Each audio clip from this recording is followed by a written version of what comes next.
Tonight, the story of a tyrant, possibly the worst in the world. He's vicious, he's venal, and he's robbing his country blind. His country is an African hellhole called Equatorial Guinea, and no one would have ever heard or cared about it if they hadn't discovered vast oil deposits just offshore. So much oil, in fact, that at the rate this tiny country is growing, in 10 years it could be the richest in the world. And the trouble is, most of the oil money is being pumped directly into the president's pocket. He's living like a king while his people starve.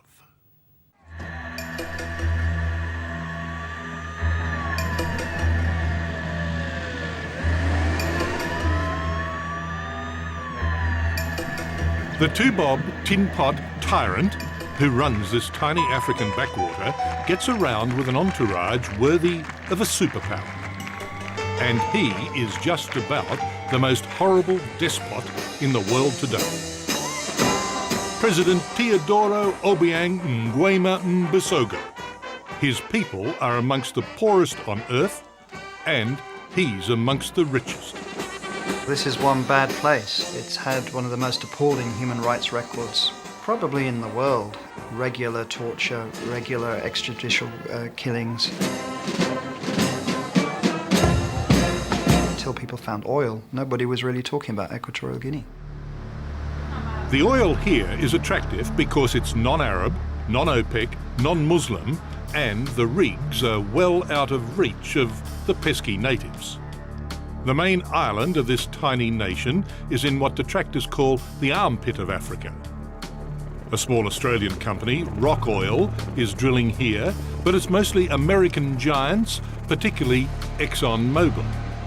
To begin with, they gave Equatorial Guinea, the oil's owners, just 12% of the oil revenues. The norm is more like 60%, according to Alex Vines, an African specialist with the Royal Institute of International Affairs. Initially, the oil companies gave Equatorial Guinea a really bad deal. They took advantage of him. Certainly to start with. The government of Equatorial Guinea had not a clue what it was dealing with at the time. The main square in the capital is a quaint throwback to Spanish colonial times. Elsewhere, the city is mostly a slum, with little running water and essentially no sewerage. The government stopped us filming here, but we managed these shots from our hotel window. Whilst the oil fires flicker on the horizon at night, students, with no electricity at home, study under the streetlights that illuminate the drive to the presidential palace. It's a very bad, evil government, and Exxon, I think, to its shame, is in bed with them. Frank Ruddy is doubly qualified. He was once the American ambassador to Equatorial Guinea and once a lawyer for Exxon. The shameful part is that you have a great company like ExxonMobil, which is tied in with this very corrupt government. The president treats the Treasury as his own patrimony. And so to do business with somebody like that and to basically literally feed his coffers, I think it's shameful. The president and his family are frequently overseas.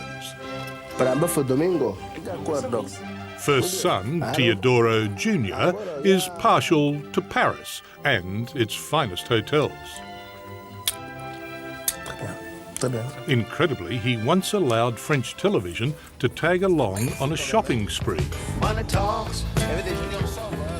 But a Bentley can be hard work in Paris traffic.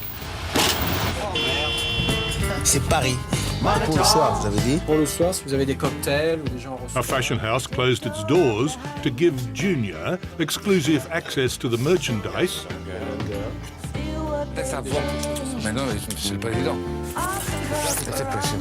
Whilst their Paris ambassador did his job. Teodoro bought 30 suits that day, browsed for a new watch, and then took the Lamborghini down the Champs-Élysées to get some CDs. Would it be churlish to suggest that maybe it's excesses like this that cause so little to be spent in the slums back home? The actual expenditure on health and education has significantly declined in the last 5 years. And think of it, the last 5 years are when the oil wealth has really been kicking in. So although the country's getting richer, actually the people are getting poorer. The money is going elsewhere. It's not going to the benefit of the people. The White Man's Hotel in the capital has one of the nation's 2 swimming pools. Neither contains water. Pity really, because here we found Eric Musumbani, Eric the Eel. Remember him? The slowest swimmer at the Sydney Olympics and now training for Athens. Well, how do you do training if the pools haven't got water? Okay, I was in South Africa and in Ghana. That way I have been training. But now I have to move to Spain to train. Here I can't do it. At the same hotel, we ran into some of ExxonMobil's men relaxing after a stint on the rigs. Perhaps being well-oiled blurs the sight of the squalor that's all around. This country's dirt poor. Where's all the money going? We don't control where the money goes. We're just out here to do a job.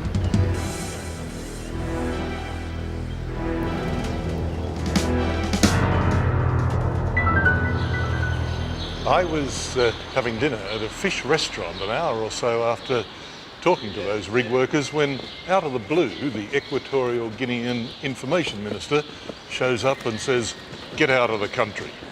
Your visa has been revoked." And he added for good measure, "If you go quietly, then nobody will be thrown into jail." So I think understandably we then quietly made our way here to Madrid in Spain. How many times have you been to jail? 4 times. Have you been to jail? Several times.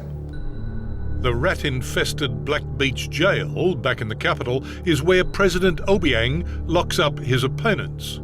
When he seized power from his uncle 25 years ago, he kept him here for a couple of days and then had him executed. No wonder many in opposition to Obiang today have fled here, Madrid, Spain, the former colonial power. The way Obiang is taking all the country, including natural resources, he genuinely believes that this country belongs to him. In your democracy, sir, in the late 90s... The president also believes he's sharing those resources. At least that's what he told Bob Simon from CBS 60 Minutes in an interview last year. Ha sido para nosotros como el maná. The oil has been for us like manna that the Jews ate in the desert. We have to follow the rules to make sure the manna reaches all the people in Equatorial Guinea.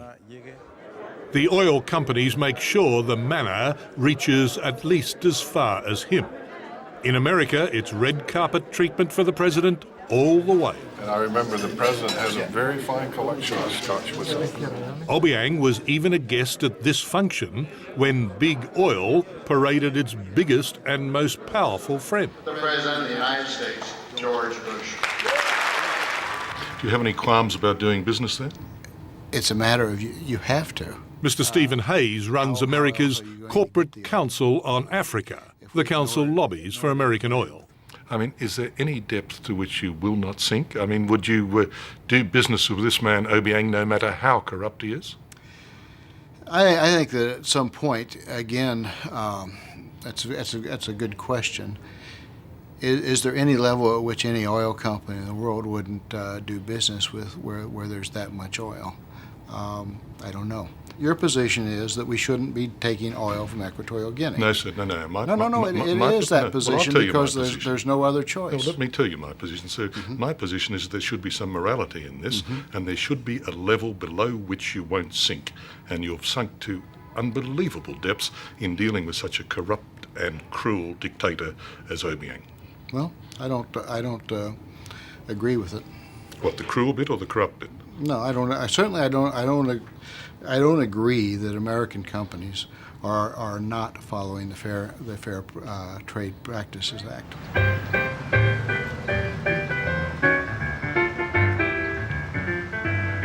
It turns out President Obiang does lots and lots of business in Washington, oil business and private business. The ritzy part of the most important city in the world, Washington, is, well, very ritzy.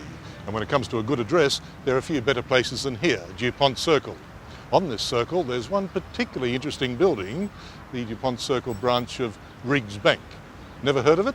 Well, if you're a member of the Saudi royal family, you would have, because many of them do their private banking here, as does President Obiang. Obiang controls in excess of 60 accounts at this bank, including the one where oil companies deposit royalty payments. In some accounts, the balances run to hundreds of millions of dollars. In such circumstances, I guess it's understandable that the president would equip himself with a mansion like this just outside Washington. But it's a silly president who forgets to lock the front gate. Hello. Good morning. Is President Obiang in, please? Hello, how do you do? A caretaker eventually emerged from a garage, so I got a glimpse of the presidential fleet. And since the president was not in when I dropped by, the same caretaker very kindly arranged for me to speak with a government representative on the phone. Who is this? Yes, my friend. Your friend? Yeah. What's your friend's name? You can tell here. Oh, you're the ambassador. Oh, I see. You're the president's cousin. Oh, goodness gracious me. Well, Mr. Ambassador, tell me, how much money has the president got in his Riggs bank account at the moment? The FBI is trying to trace cash movements in and out of that account. So, Mr. Ambassador, are you still there? And whether it's the oil companies making the in-cash payments. Bye-bye. President Obiang and his family must enjoy the lifestyles of the rich and famous. Otherwise, why would he have another mansion just down the road? And across the continent, another. Los Angeles' luxurious Beverly Hills area is home for Teodoro Jr. Remember him? He's the son who likes the fast cars and fancy suits. Swimming pools, movie stars, and an African prince. Where is the owner of the property? This is the African prince. An African prince? Yeah.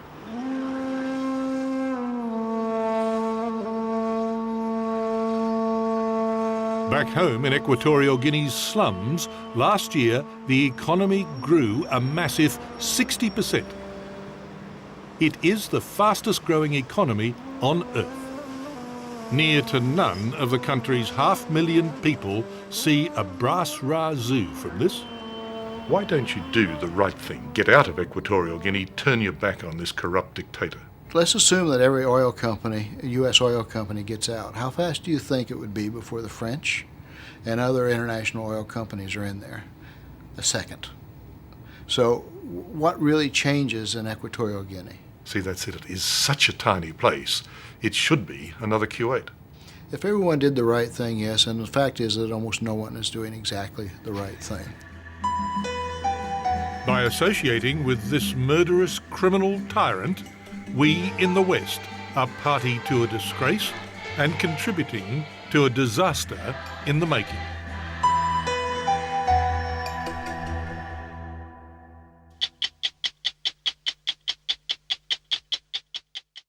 Hello, I'm Tom Steinfort. Thanks for watching 60 Minutes Australia. Subscribe to our channel now for brand new stories and exclusive clips every week. And don't miss out on our Extra Minutes segments and full episodes of 60 Minutes on 9now.com.au, as well as the 9Now app.